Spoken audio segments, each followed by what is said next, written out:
Graça e paz. Amém. Que bom poder estar aqui novamente com os irmãos, tendo comunhão.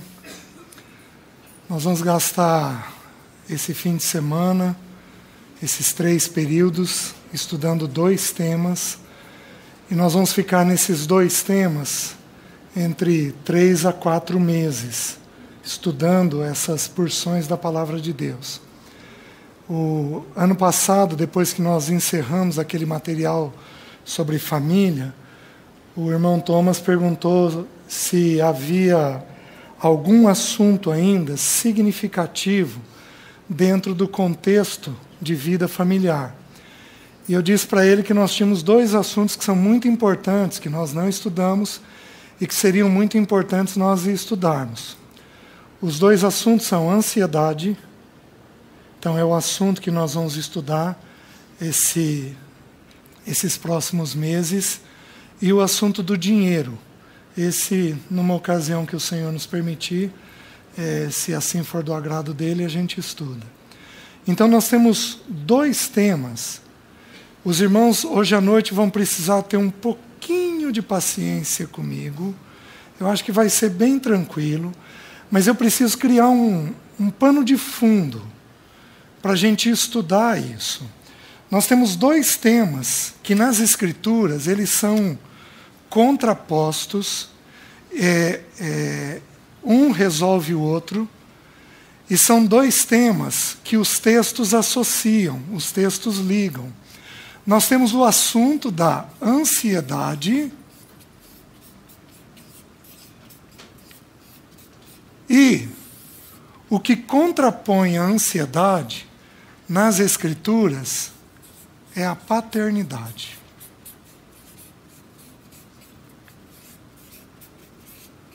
O principal texto que nós temos sobre a ansiedade está no Sermão do Monte.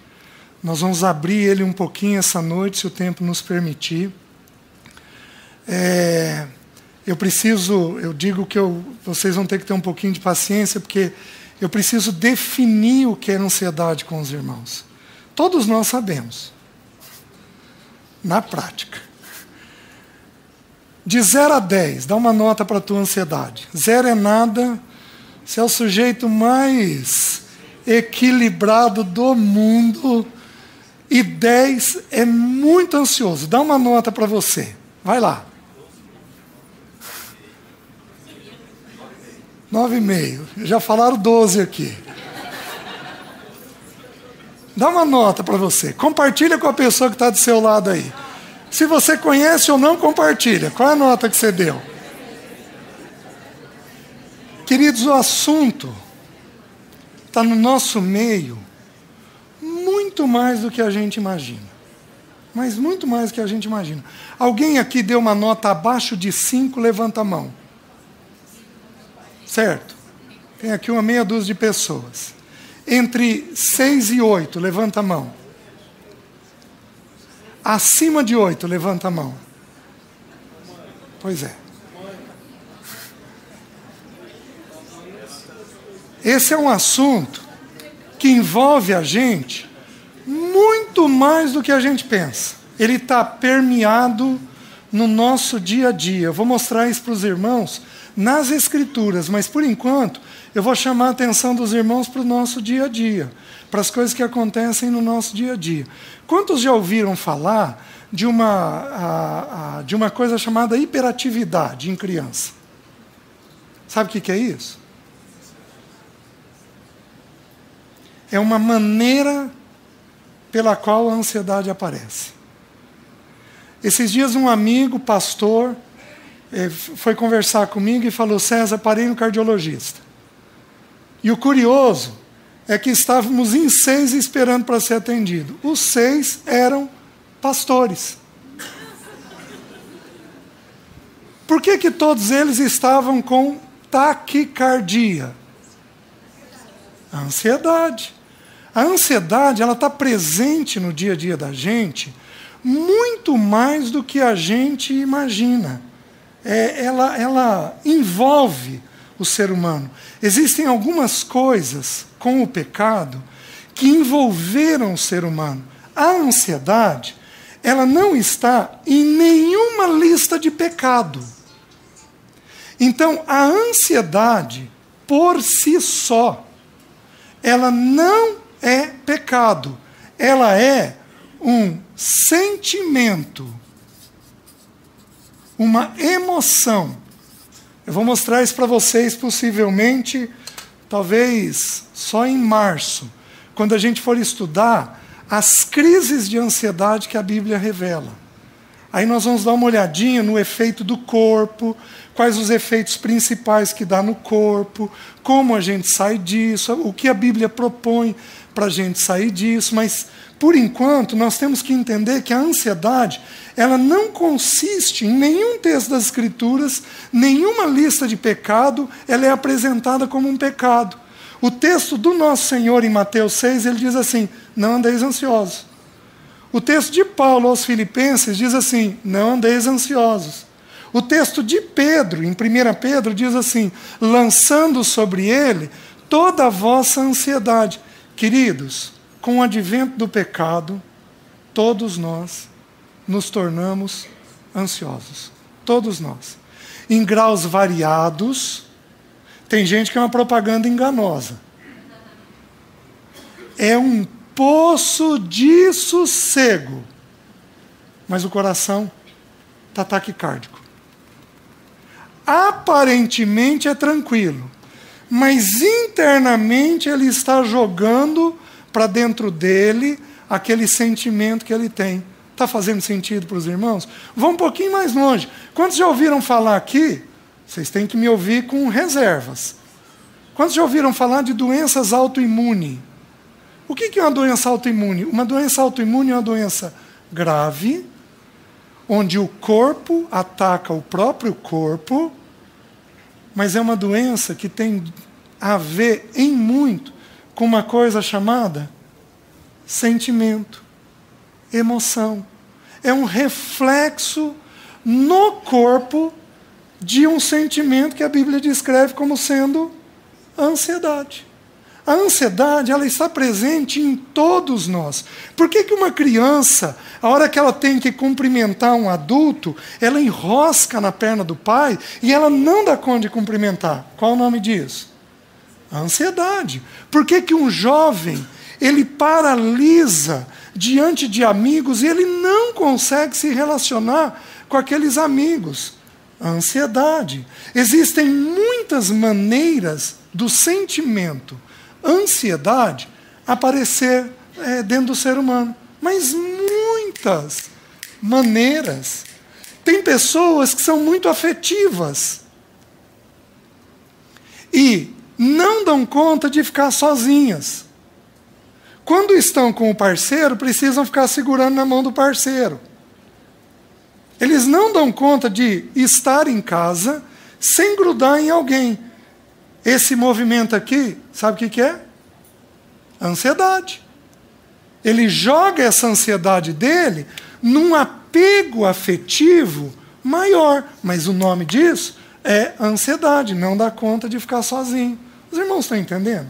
Só que a ansiedade mais clássica que a gente vê no dia a dia, que a gente vê as pessoas mencionarem, e que todos nós, muito possivelmente, dentro da nossa casa, nós já tivemos alguém assim, é uma coisa chamada crise de pânico.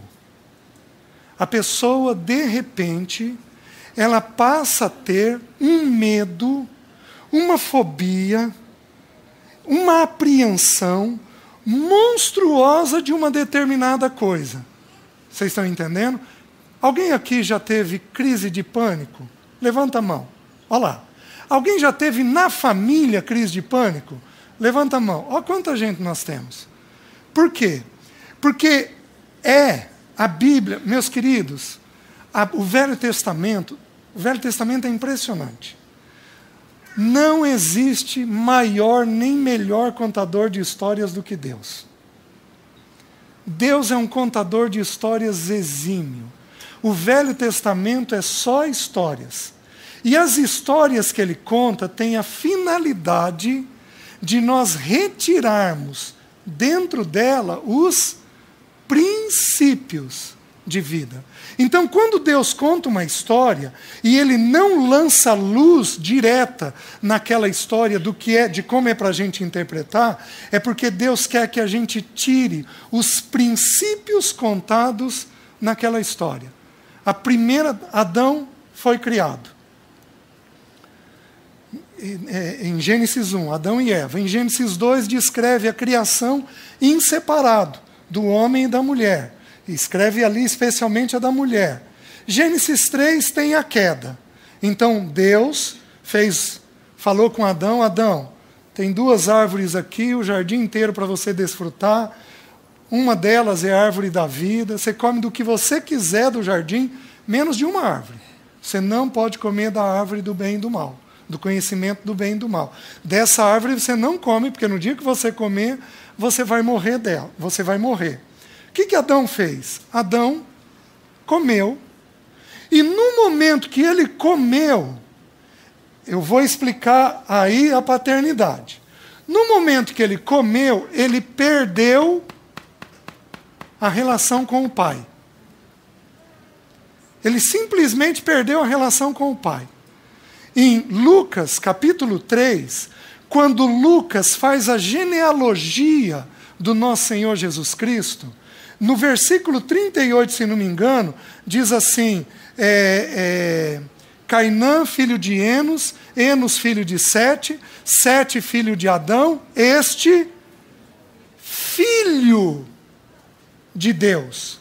Então, quando Deus criou Adão, Ele criou Adão com o expresso propósito de Adão se tornar filho dele. Adão era apenas criação. Quando ele comesse da árvore da vida, quem é a árvore da vida? Jesus. Ele é a própria vida. Eu sou o caminho, a verdade e a vida. Jesus era a árvore da vida. Quando ele comesse da árvore da vida, ele se tornaria filho de Deus, com uma relação toda diferenciada com o Pai. Mas, queridos, ele opta por comer a árvore do conhecimento do bem e do mal. Ele opta por entender as coisas. Ele opta por controlar as coisas. Quem aqui é controlador? Perguntinha difícil. Quem aqui é controlador? O controlador come da árvore do conhecimento do bem e do mal. Porque ele tem necessidade de controlar tudo aquilo que acontece. A informação tem uma finalidade dentro do ser humano. O ser humano tem necessidade de controlar as coisas que acontecem. Ele tem dificuldade de se lançar no Pai e criar dependência do Pai, onde o Pai toma ele pela mão e conduz ele onde o Pai quer. O ser humano não gosta disso. O ser humano, ele tem a necessidade de buscar informação para ele poder controlar as coisas que vão acontecer. Adão fez isso. E quando ele fez isso, ele tem um impacto imediato sobre a alma dele, porque ele perde o relacionamento que ele teria com o pai dele, com o Criador dele, é perdido com o pecado. E imediatamente ele tem mecanismos de fuga. Deixa eu ir fazendo uma lista com os irmãos de como que a ansiedade aparece em nós. Eu já volto em Adão. Hiperatividade,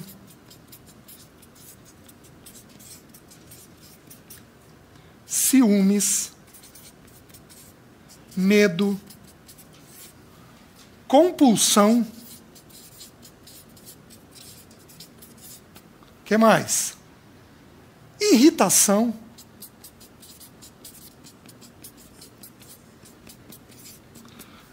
Somatização. Soma no grego significa corpo. Nós vamos estudar um salmo num desses próximos dias só sobre somatização, sobre como o corpo reage quando nós estamos ansiosos. Somatização. Tudo isso daqui são maneiras pela qual a ansiedade se manifesta dentro de nós. Adão fez uma coisa, logo que ele pecou. Adão desenvolveu uma compulsão. Sabe o que ele fez antes de ter medo? Ele fugiu. Ele fugiu 2 vezes, numa mesma coisa. Ele fugiu se escondendo, cozendo folha de figueira, e ele escondeu a nudez. Vocês estão entendendo? Então, como o pecado apareceu em forma de nudez, ele deu um jeito de esconder a nudez. Aí vamos mais. Mentira. Isso é pecado. Só que a mentira, em geral, é um sintoma de ansiedade. A ansiedade é um sentimento que, se eu não cuidar, me leva ao pecado. Os irmãos estão entendendo? Adão, ele primeiro cose folha de figueira e ele esconde a nudez dele e de Eva. E a sensação é a seguinte: ele olha para ele e ele não vê a nudez. Ele escondeu dele mesmo. Ele olha para Eva e ele não vê a nudez. Escondeu a nudez e Eva olha para ele e não vê a nudez dele. E ele acha que Deus não está vendo a nudez dos dois. Então, ele esconde dele, do outro e de Deus. Ele acha que está escondendo. Só que logo depois dele cozer folha de figueira, ele se esconde uma segunda vez. Ele se esconde onde? Num arbusto. Então ele começa a fazer um movimento de repetição. Um movimento que a gente chama de compulsão. Está tudo na Bíblia, meus queridos. Vocês querem ver? Você senta para comer. O sujeito, repetição. Ele está ansioso? Tudo que envolver repetição, são pouquíssimos os excessos que a Bíblia apresenta. Que eu me lembre, só 4 excessos são permitidos para o ser humano, nas Escrituras. Amar a Deus acima de todas as coisas é um excesso. Orar sem cessar é um excesso.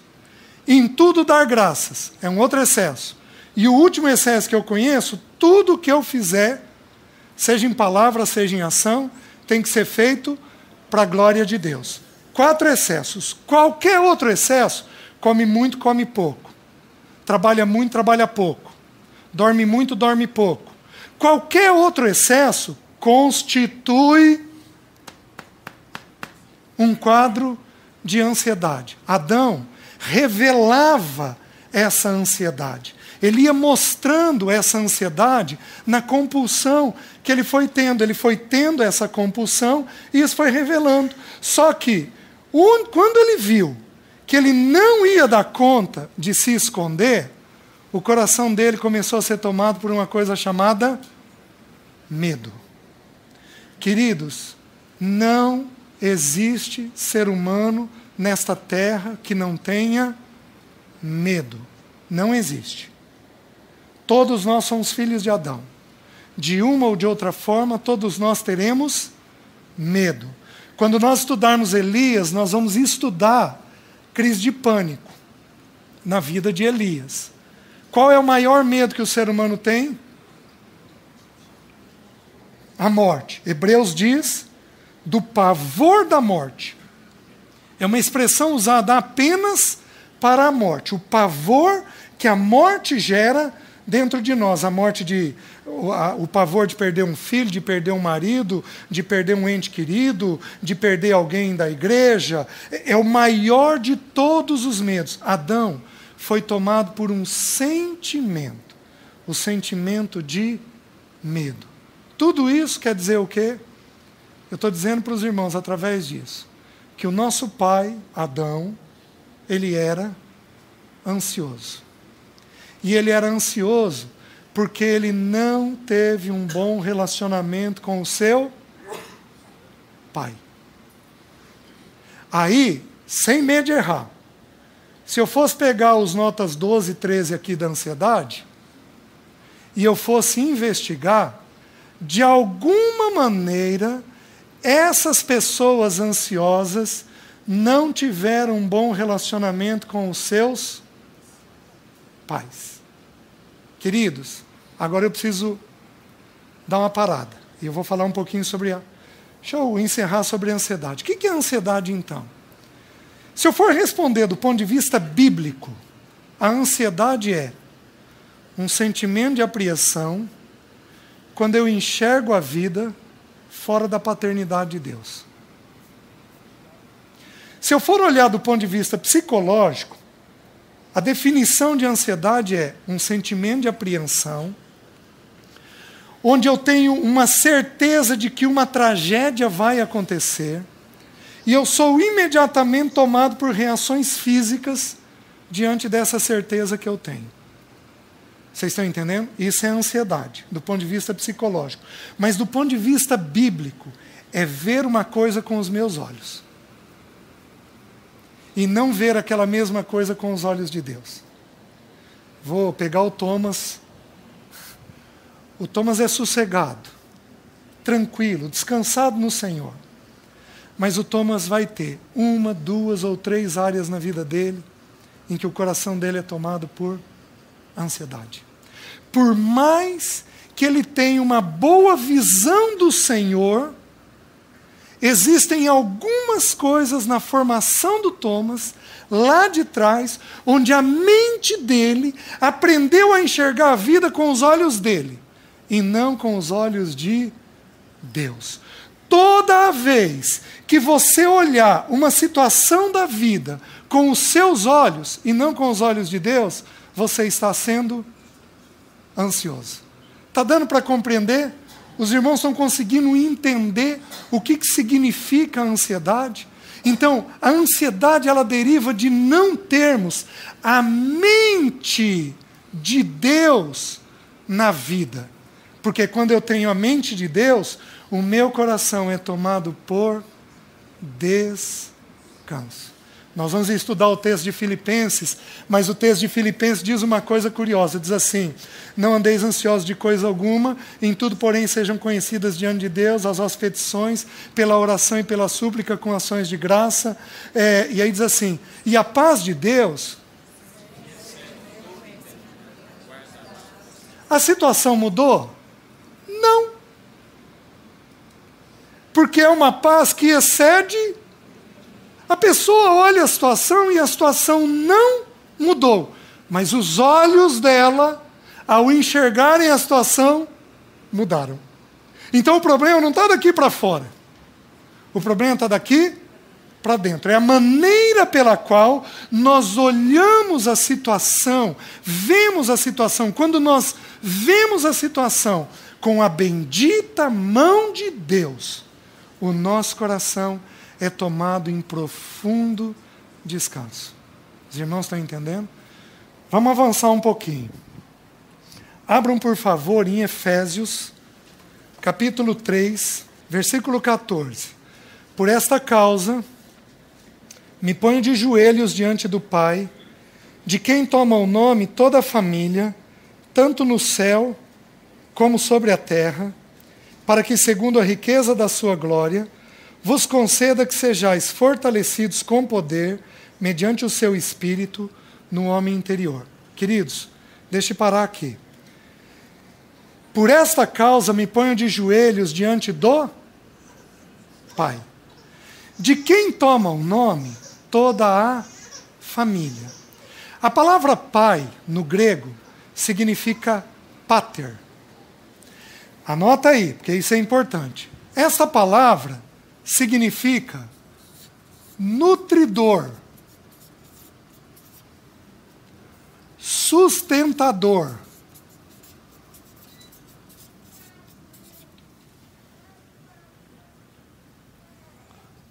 protetor. É papel de quem nutrir, sustentar e proteger do... E a mãe? E aí o versículo diz uma coisa curiosa. Ele diz assim: de quem toma o nome toda a família na terra e no céu. Então, a palavra família, no grego, ela significa pátria, que é um derivado da palavra pater. Então, entendam o que eu vou dizer. Tudo que existe de família nesta terra, queridos, uma cidade é uma família. Às vezes um bairro, uma rua é uma família. A família, ela tem muitas formas de ser vista. Um homem e uma mulher são uma família. Um homem, uma mulher e os filhos são família. O homem, a mulher, os filhos e os seus progenitores são uma família. A igreja é uma família. Uma nação pode ser uma família. Vocês estão entendendo? Todas as vezes que nós temos um grupo de pessoas reunidos com um bem comum, isso só é sustentado por uma imagem. A imagem do Pai. Quando tem uma crise no nosso país, o presidente tem que se levantar de uma forma meio imediata e dar uma palavra à nação. Uma palavra de orientação. Está fazendo o papel do quê? De um pai. Aí toda a nação falou tal coisa. Aí todo mundo sossega. Entendam o que eu estou falando para os irmãos. Toda vez que um grupo de pessoas se reunir, esse grupo de pessoas tem que entender que ele só funciona se ele for segundo o Pai. Me coloco de joelhos diante do Pai, de quem toma o nome toda a família. Toda família coerente, sensata, equilibrada, ela vive segundo os princípios e os preceitos de Deus Pai. O Pai é o sustentador, é aquele que organiza, é aquele que estabelece o limite. Possivelmente amanhã nós vamos ver vários versículos sobre a função de um pai, como que o pai age segundo as coisas. Mas hoje é importante que a gente entenda a definição. O pai, não a mãe. O pai, não a mãe. Queridos, nós nunca vivemos, nunca. Sempre houve tempos negros na história, mas nós nunca vivemos, talvez devido à informação, um tempo de tanta ansiedade como nós vivemos hoje. Sabe por quê? Porque falta nas nossas casas, nas nossas igrejas, falta homem. Falta gente que assuma o papel de pai. Exista homem que seja o nutridor, o sustentador, o protetor, que o Pai Celeste nos ensina a ser. A mãe, aqui está o filho. Quem é o primeiro elemento que protege o filho na casa? A mãe. Quem é o segundo elemento que protege? Por proximidade, o erro da mãe fica mais grave que o erro do pai. Porque a mãe é mais próxima. Vou dar um exemplo absurdo e exagerado. Um pai molesta uma filha. De quem essa filha se ressente? Porque qual é a pergunta dela? Onde estava minha mãe? Só que prestem atenção no que eu vou dizer. Não tem estrago semelhante de um homem omisso. Ele compromete a imagem de Deus num lar. Porque o homem representa a imagem do Pai nas Escrituras. Vou dar um texto apenas para os irmãos mostrando isso. Quando Deus, em Gênesis 3, redefine os papéis, nós estudamos isso ano passado. Ele vira para Eva e diz assim: Eva, você vai dar à luz em meio a dores, o teu desejo será para o teu marido e ele te governará. Tudo que Deus falou para a mulher está ligado a gente. O filho e o marido. A vontade dela está ligada a um outro. Então eu pergunto para os irmãos, qual é o principal papel de uma mulher num lar? Gente. É o principal papel de uma mulher no lar. Mas, para Adão, Deus virou para Adão e falou assim: Adão, no meio de cardos e abrolhos, e no suor do rosto, você vai prover, você vai buscar, você vai alimentar a sua casa. O principal papel de um homem dentro de casa, provedor. Agora, o homem não provê dinheiro apenas. O homem provê dinheiro, o homem provê a palavra, o homem provê a oração, o homem deveria prover a conversa, o homem deve prover limite, o homem deve prover tempo. Pode, agora dá, agora não dá. O homem deveria prover estas coisas dentro de casa, porque o homem, ele representa a figura de Deus Pai. Meus queridos, por que os locais de reunião em Londrina, em Maringá, a nossa juventude transviou? Por falta de pai. Vocês sabiam que é o pai quem tira o filho do mundo e não a mãe? Vou mostrar um texto bíblico para os irmãos amanhã. É o pai quem tem o papel de arraigar o filho da relação com o mundo, não é a mãe. Então toda família, por esta causa, me ponho de joelhos diante do Pai, de quem toma o nome toda a família que existe nessa terra. Não existe família coesa, não existe família tranquila, fora de uma ansiedade grave, se os homens não assumirem o seu papel e eles trouxerem a expressão de Deus dentro do seu lar. Porque um lar tem que tomar o nome do pai. A pátria tem que tomar o nome do pater. Os irmãos estão conseguindo entender o que eu estou dizendo?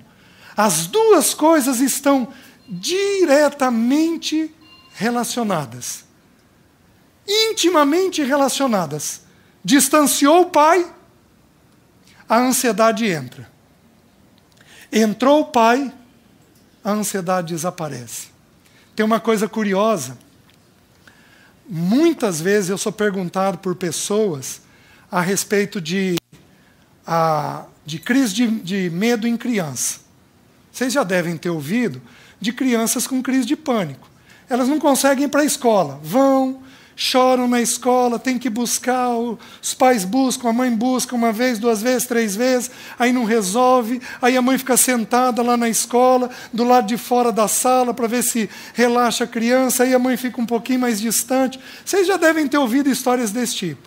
Queridos, a gente tem uma regrinha básica. Quando uma criança começa com isso, a criança, quando não está bem, ela manifesta em 2 lugares. Especialmente a criança de 6 a 12. Ela manifesta em 2 lugares. Ou ela borra a cuequinha, ela passa a não ter controle do xixi, do cocô, enurese, ecoprese, ou ela manifesta isso na escola. Teve uma situação uma vez que eu virei para ouvir o casal, o menino numa agonia monstruosa. Aí eu pedi uma coisa, falei para o pai: vamos fazer uma coisa? Vocês não vão fazer nada nas 2 próximas semanas, nenhuma atividade à noite. Vocês vão ficar em casa juntos com atividade em família. E eu gostaria que você se dedicasse ao seu filho. Você vai sair, a atividade que a gente resolveu era andar de bicicleta. Queridos, em 2 semanas, ele não tinha mais crise. Porque quem que protege o filho é o pai. Não é a mãe. É a figura do pai que faz esse movimento. Mas tudo isso tem texto. Quando a gente for estudar sobre medo, nós vamos abrir esses textos e dar uma olhadinha neles. Vamos um pouquinho mais longe. Abram em Mateus capítulo 6. O Senhor, no capítulo 5, começa o Sermão do Monte. Aí no capítulo 6, ele começa a lançar luz sobre vários assuntos. Mas um dos assuntos que ele vai lançar luz é o assunto da ansiedade. E aí tem uma coisa curiosa no capítulo ao longo do capítulo. No capítulo, em Lucas, quando a gente soma Lucas, Lucas é quem descreve a infância do Senhor. O Senhor ficou dos 2 anos até os 30 anos em Nazaré, morando na casa dos pais, sendo formado pelos pais, certo? O que o Senhor fez nesse período? Trabalhou, teve na família dele, mas o que ele fez? Queridos, para eu saber o que uma pessoa faz, é só eu começar a conversar com ela. Né? Por exemplo, se eu sentar com a Jéssica andou fazendo vestibular. Se eu sentar com ela está afiadérrima em quê?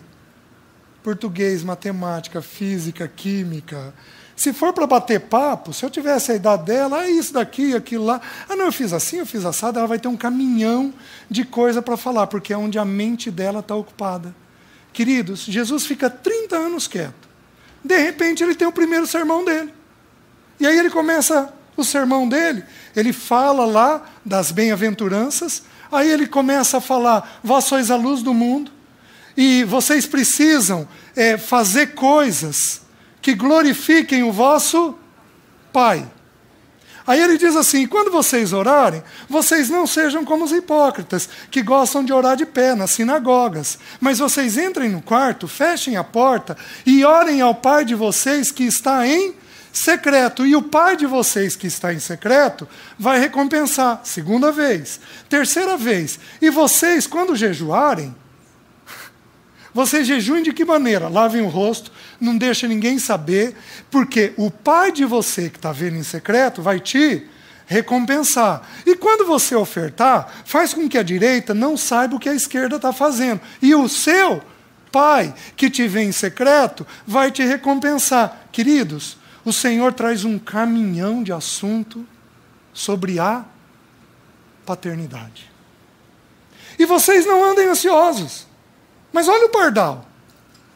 Ele não planta, não colhe, e aí ele fala uma coisa curiosa que nós vamos estudar possivelmente amanhã, nem ajunta em celeiro.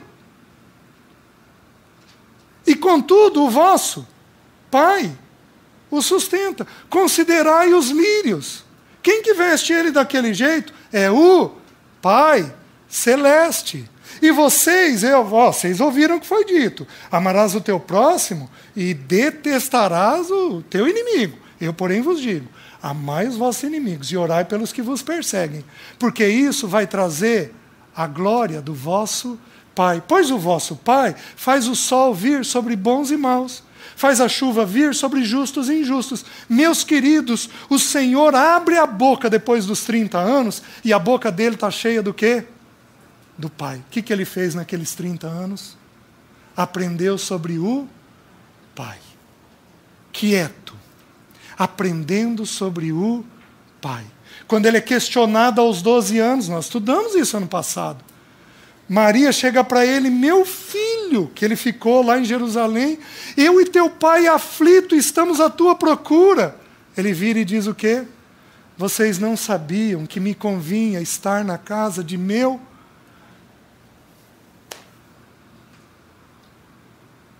Nós precisamos da misericórdia do Senhor. Porque nós precisaríamos ensinar os nossos filhos a ver o Pai. Desde muito cedo. A gente ensina eles a ver boas escolas, bons trabalhos, a gente ensina eles a ter capacitação, a gente ensina eles a conviver com gente bem educada, mas a gente não ensina eles sobre o Pai. O Senhor Jesus aprendeu sobre o Pai.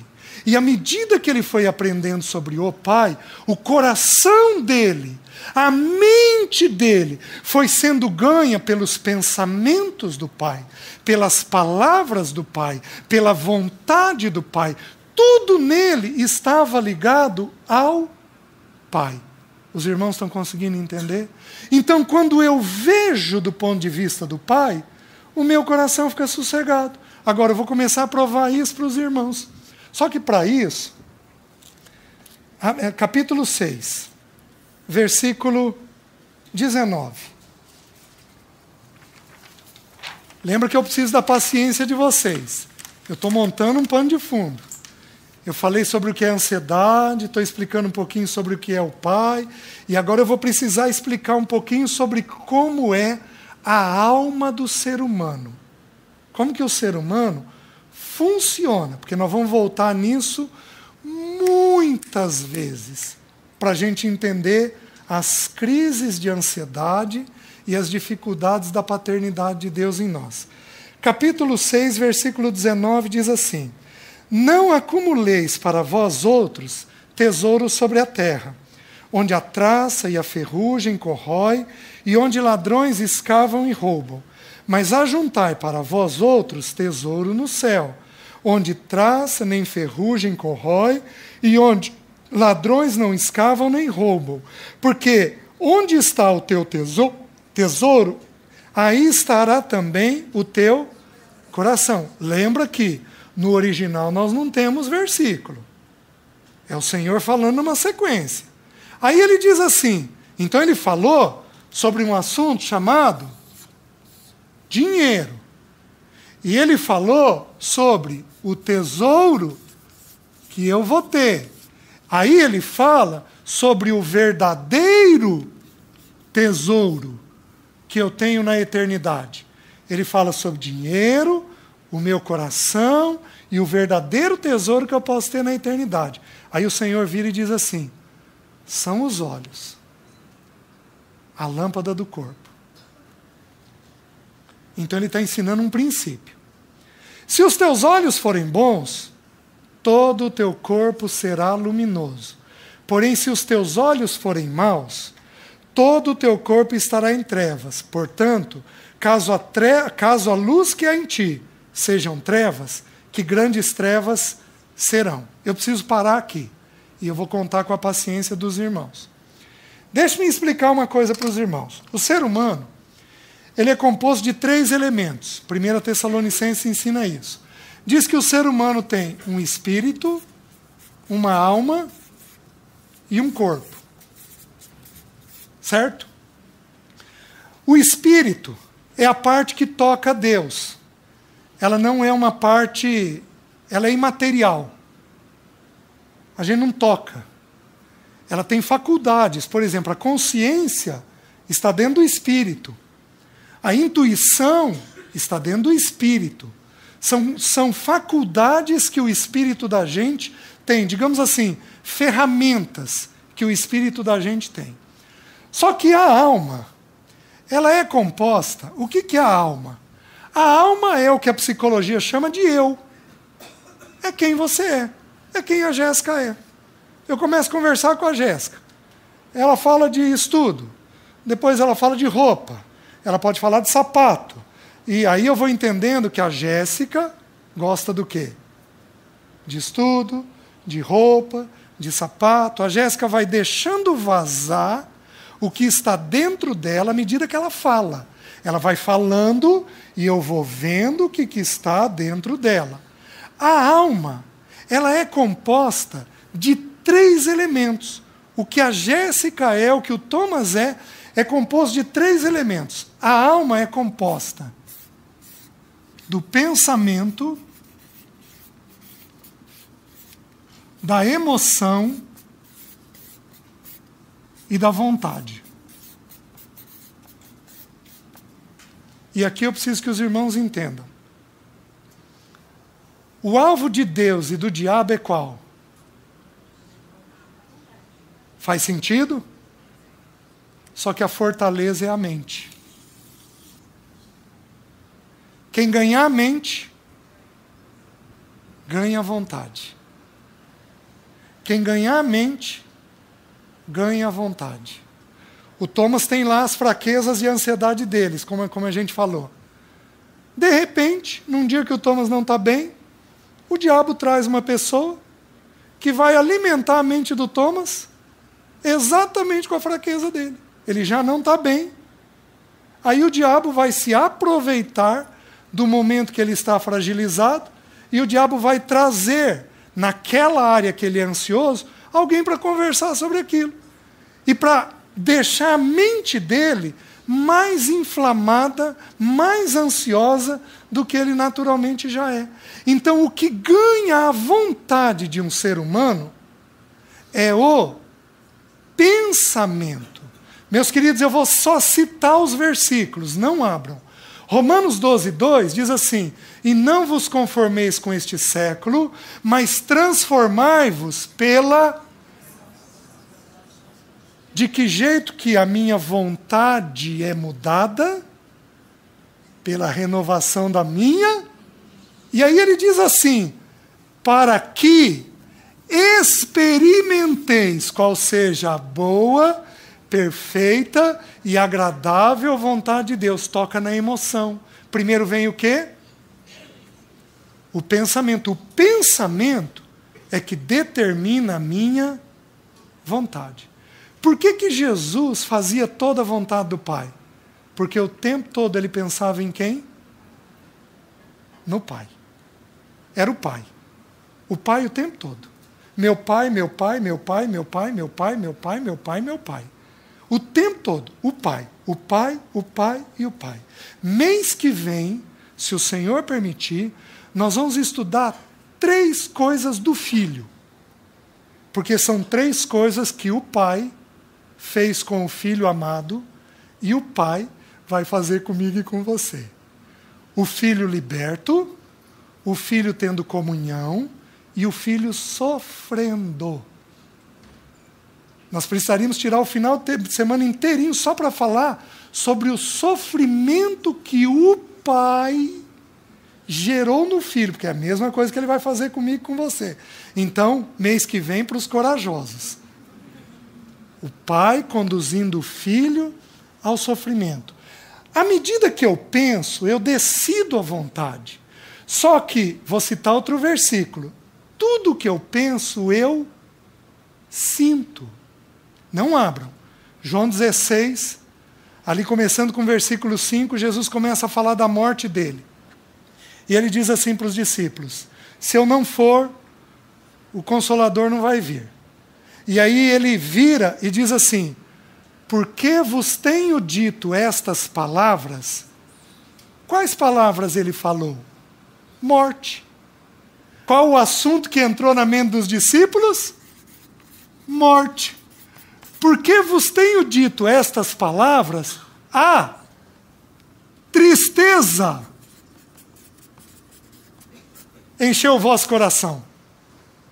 Então a regra é a seguinte: tudo que eu penso, eu sinto. E tudo que eu penso e sinto, eu faço. Quem ganhar a minha mente, me ganha. Ganha a minha vontade. Quem levar a minha mente, ganha a minha vontade. Deu para entender o pano de fundo?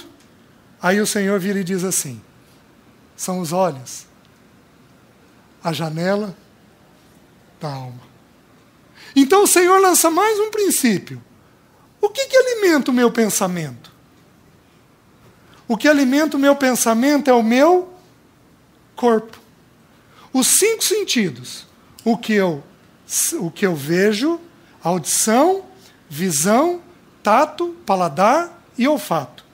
Tudo que entra pelo meu corpo é traduzido dentro da minha mente. Por que que as crianças hoje são mundanizadas? Queridos, eu ouvi na região de Maringá de uma menina de 11 anos grávida. Não pode isso. Por que que os nossos filhos são mundanizados? Porque eles têm o mundo na palma da mão deles, jogando informação para a mente deles. Então a ideia é a seguinte: Jesus, antes de falar de ansiedade, ele está ensinando como é que a gente funciona. Os olhos é que vão jogar informação para aquilo que você ama. Digamos que a Jéssica ame roupa. A hora que eu entrar com ela no Catuaí, o que ela faz? Ela para. Para na vitrine. Qual vitrine, Jéssica? Qualquer uma. A Zara. Assim. básico. Pode ser a Zara. Vocês estão entendendo como é que funciona? Vocês estão entendendo como é que vem na mente? Ela já elegeu a loja, apesar que eu perguntei, né? A mente é ganha por aquilo que eu anseio. O que eu anseio, o tesouro que eu tenho dentro de mim, eu procuro este tesouro com os olhos. E, se você não cuidar, a luz que há em ti pode virar trevas. E caso a luz que há em ti sejam trevas, que grandes trevas serão. Quem são os ansiosos? Os ansiosos são aqueles que procuram as coisas fora da vontade de Deus. A Jéssica tem que comprar roupa? Tem. Se ela for comprar fora do tempo que Deus estabeleceu para ela, a mente dela fica ansiosa. Ela está procurando alguma coisa para satisfazer alguma coisa e não está segundo Deus, segundo o que Deus está fazendo com ela. Então o Senhor está nos ensinando o funcionamento nosso. Como é que a alma da gente vai trabalhando? A alma da gente é trabalhada através dos sentidos nossos. E dos 5 sentidos, tem 2 sentidos em especial, que são muito significativos: a visão e a audição. Os 2 sentidos formam um conceito dentro de nós, mas em especial a audição.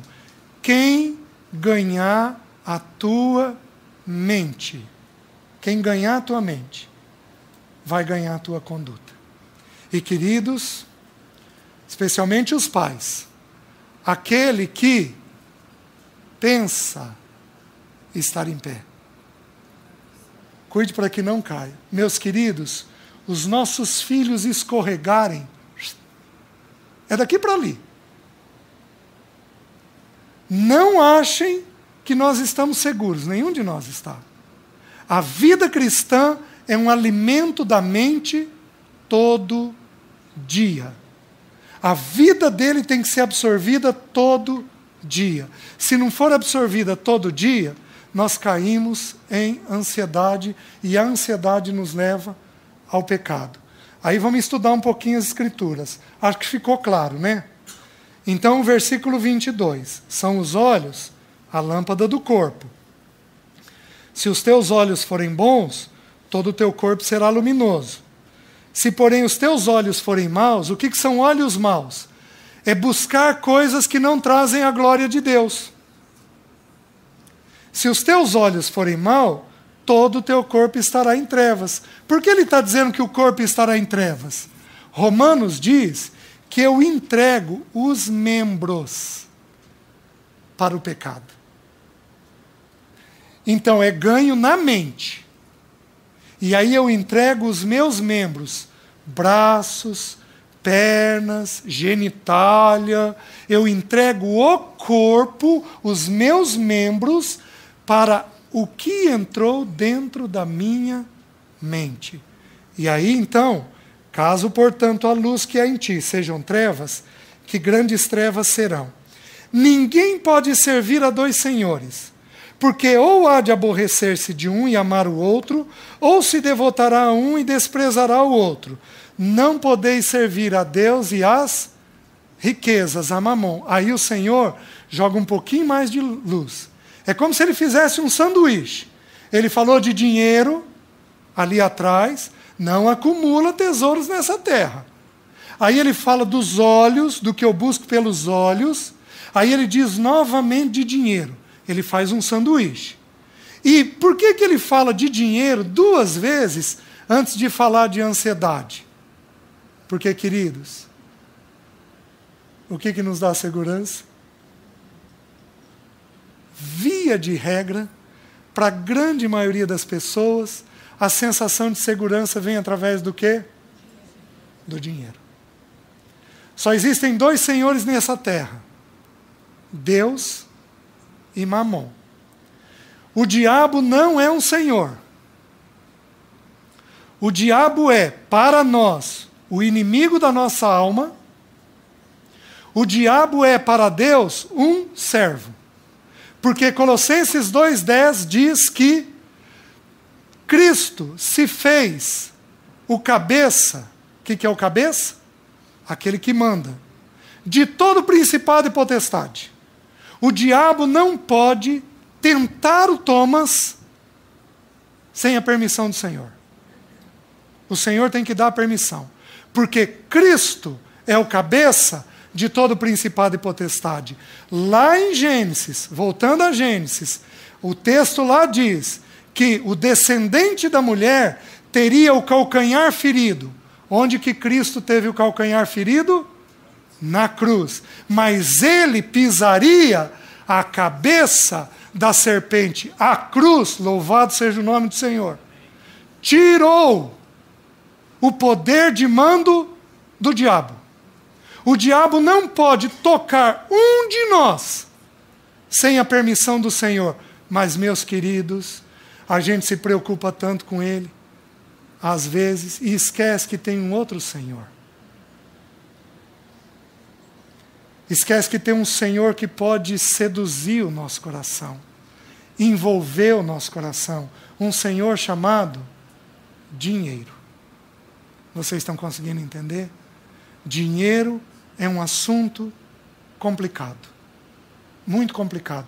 Eu tenho uma pesquisa que eu não fui atrás para ver se constitui verdade ou não. Deixa eu pegar o número. Para eu não falar uma bobagem, deixa eu pegar o número dessa pesquisa. Só um instante. Um material que eu estudei, ele diz o seguinte: existem na Bíblia 205 versículos sobre fé. 208 versículos sobre salvação. E existe 2.085 versículos sobre dinheiro. 2.085. Meus queridos, isso constituindo a verdade, 1/4 das escrituras quase é sobre dinheiro. Por quê? Porque dinheiro é um Senhor. Então Jesus começa a dizer, o coração de vocês não é para ser ganho pelo dinheiro. Porque o dinheiro vai deixar vocês apenas mais ansiosos. Eclesiastes diz que quem multiplica dinheiro, multiplica preocupação. É tanto IPTU para pagar agora, né? Ele multiplica carro, ele tem IPVA agora. Quem multiplica dinheiro, multiplica preocupação. Então o Senhor, ele constrói a base para nós entendermos como é o assunto da ansiedade. Versículo 25. Por isso vos digo, não andeis ansiosos pela vossa vida, quanto ao que haveis de comer e beber, nem pelo vosso corpo, quanto ao que haveis de vestir. Não é a vida mais do que o alimento e o corpo mais do que as vestes? Observai. Olha a expressão que ele usou. Observai. Queridos, através do que eu observo? Ele está trazendo os olhos de novo. Aprende a colocar os olhos no que você precisa colocar. Eu vou dar um pequeno testemunho. Eu tive um bom relacionamento com meu pai. E o meu pai veio para a cidade onde ele viveu a vida toda, muito novo, com 17 anos de idade. E meu pai era um farmacêutico. Meu pai tinha o quarto ano primário, e o meu pai era farmacêutico daquela época de manipular poção, de fazer o remédio ainda. Pegar lá as flores, os frutos, os pós, e ele próprio manipular a poção. Só que meu pai era um homem muito inteligente. Meu pai leu toda a obra de Dostoiévski, tendo 4º ano primário. Ele tinha muitos livros, e ele conversava muito com a gente. Então, o meu pai viu muita doença. E o meu pai trouxe os doentes para a cidade grande. E eu, quietinho, tímido, acompanhava meu pai. E desde cedo eu fui vendo uma coisa chamada doença grave. A minha mente foi sendo trabalhada. O meu pai, como ele passou muita necessidade na infância, ele tinha medo de não ter. Meu pai, minha mãe, a gente brinca até hoje, meu pai fazia uma viagem, colocava R$100 na carteira, ele ia gastando nas paradas. Ele precisava comer. Ele ia gastando. Por quê? A gente supunha que é porque ele passou muita necessidade. O problema, queridos, é que o meu pai desenvolveu um medo monstruoso da morte. Meu pai morreu chorando. Eu creio que ele entregou a vida ao Senhor 2 meses antes dele falecer. A gente crê, eu creio pela fé no que a gente viveu ali com ele, só que ele morreu sem realidade nenhuma do Senhor. Ele já estava com um tumor na cabeça. O problema é que o medo da morte e do futuro e de faltar vazou para os filhos. E eu, uma esponja, quietinho, filho quieto é um perigo. Porque o falante, a gente sabe o que está dentro dele, mas o quieto, você não sabe como é que ele está traduzindo. Queridos, eu fui absorvendo. Aos 11 anos de idade, eu assisti uma reportagem no Fantástico. Acho que eu contei para os irmãos já. Eu assisti uma reportagem no Fantástico de um cantor, ou ator, eu não me lembro, que foi enterrado vivo. Sérgio Cardoso. Quem lembra? O Fantástico teve o cuidado de mostrar o caixão com o braço dele para fora. E eu estou tendo cuidado de falar isso. Meus queridos, 11 anos de idade, você é enterrado vivo. Você é enterrado vivo. Quantos aqui tem esse medo? Catalepsia, levanta a mão. Tem muita gente que tem esse medo. Você é enterrado vivo, você é enterrado vivo, você é enterrado vivo.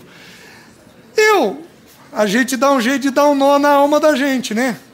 O que eu fiz para ter a sensação de que eu não ia ser enterrado vivo? Pus a mão no pomo de Adão.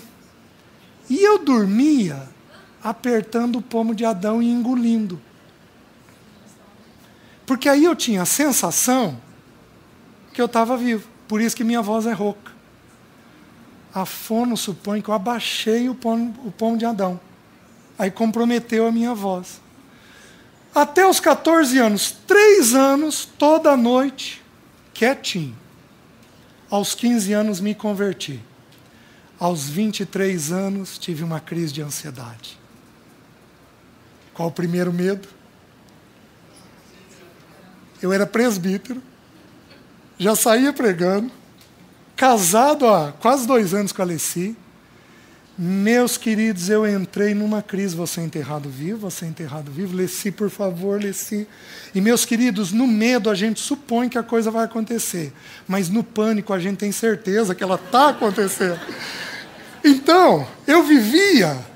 E aí, deixa eu voltar aos 11 anos. O Fantástico fez um teatro de um sujeito com catalepsia. Catalepsia é essa doença onde abaixa tantas funções que ela não é diagnosticada. Hoje eles já têm protocolo para resolver isso daí. Aí eles mostraram um sujeito no caixão, paralisado, ouvindo tudo o que acontece. Meus queridos, 11 anos de idade. Aos 23, o que veio para fora? Eu, enterrado, vivo. Do mesmo jeitinho que o cara estava no caixão. Meus queridos, foram 4 anos o Senhor me trabalhando. Mas esse não foi o único medo. Porque logo depois disso, eu tive 6 medos nessa crise. Vou ser enterrado vivo. Vou perder tudo financeiramente. Não vou dar conta de sustentar a minha casa. Vou ter um tumor na cabeça. Eu sabia o local do tumor, onde a mente da gente vai. Vou enlouquecer e vou me matar. Tudo isso foram histórias que eu vivi na minha infância. O que o Senhor tem que fazer comigo aos 23 anos? Ele precisa permitir que eu tenha uma crise para eu limpar a minha mente. Cada medo, Ele foi trabalhando. Um por um, Ele foi trabalhando. Meus queridos, eu sou devedor ao Senhor. Mas o instrumento que Ele usou foi a crise. Por isso, Ele levará os ansiosos aqui a uma crise. Bendita crise, santa crise, que tem a finalidade de limpar a nossa mente, de tirar os conceitos antigos, velhos, complicados, às vezes malignos, que estão dentro da nossa mente, e desarraigar aqueles pensamentos que estão fortalecidos dentro da nossa mente. Alguns deles saem com a simples leitura da palavra. Outros deles, nós teremos que ler a palavra, e ler a palavra, e ler a palavra, e ler a palavra, e orar, e jejuar, e conversar com irmãos, e buscar ao Senhor, até que o Senhor, num dia, num minuto, Ele vem e toca. Eu fiquei agonizando com esse pensamento da morte por uns 3 anos. Aí o Senhor, eu lia muito a palavra. Aí eu estava na leitura de Lamentações de Jeremias. E se vocês se lembrarem, Jeremias, quando o povo enjoava de Jeremias, colocava ele dentro de uma cisterna. Um poço de água. Aí Lamentações. Queridos, imagina aquele poço no final do dia. Imagina a escuridão chegando. Imagina a bicharada caindo no poço. Aqueles animais da terra caindo no poço. Queridos, Jeremias, eu buscando ao Senhor, Jeremias diz assim: da mais profunda cova me lembrei do meu Senhor. Aí um sujeito ansioso, um crente altamente ansioso, da mais profunda cova, a Bíblia é impressionante, ela é precisa, da mais profunda cova me lembrei do meu Senhor. Aí o Senhor falou comigo, Ele disse assim: César, eu sou seu Deus nessa terra, eu cuido, protejo e amparo você. Queridos, como eu tive um bom relacionamento com meu pai, eu tenho tanta segurança na paternidade de Deus, eu falei: Senhor, mas eu tenho tanta segurança no teu cuidado comigo, eu sei que o Senhor é um pai perfeito para mim. Aí o Espírito falou assim: que diferença faz para mim 1,5 metro abaixo da terra? Aí o Espírito colocou uma cena na minha mente, eu enterrado, vivo, mas em profunda paz com Deus. Porque o meu papai desta terra é o mesmo papai de 1,5 metro abaixo dessa terra. Eu estaria cuidado e guardado por eles. Queridos, 1 minuto, a minha mente foi tocada. Nunca mais tive essa ansiedade. Nunca. Eu perdi a conta de quantos irmãos eu já ajudei com este medo específico, contando o meu testemunho. Isso não é um testemunho só de catalepsia, isso é um testemunho da visitação de Deus nas nossas ansiedades. Ele simplesmente vem e nos toca no tempo dele, da forma dele, no momento dele. Ele vem e toca em nós, nos libertando completamente das angústias que nós temos nessa vida. Amém? Só que não há milagre onde não há dor. O papai nos conduz a uma santa e bendita dor, a um santo e bendito sofrimento, a um lugar. Sabe o que significa a palavra angústia? Jesus, quando começou a orar, com os discípulos, ele falou: a minha alma está angustiada até a morte, ficai aqui comigo e vigiai. Sabe o que significa a palavra angústia? No grego, significa estreiteza de lugar. Meus queridos, muitos de nós aqui, neste ano de 2015, seremos levados a uma estreiteza de lugar, a um aperto, onde nós não temos mais recurso, nós não sabemos como sair daquela situação, mas aleluia, porque o nosso papai é quem nos conduz a essa estreiteza de lugar, para então poder nos libertar das coisas que estão dentro de nós. Amém? Amém?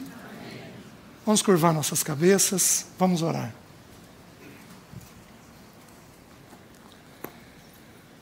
Senhor, obrigado pelo teu amor. Obrigado porque tu és um pai, um protetor, um sustentador.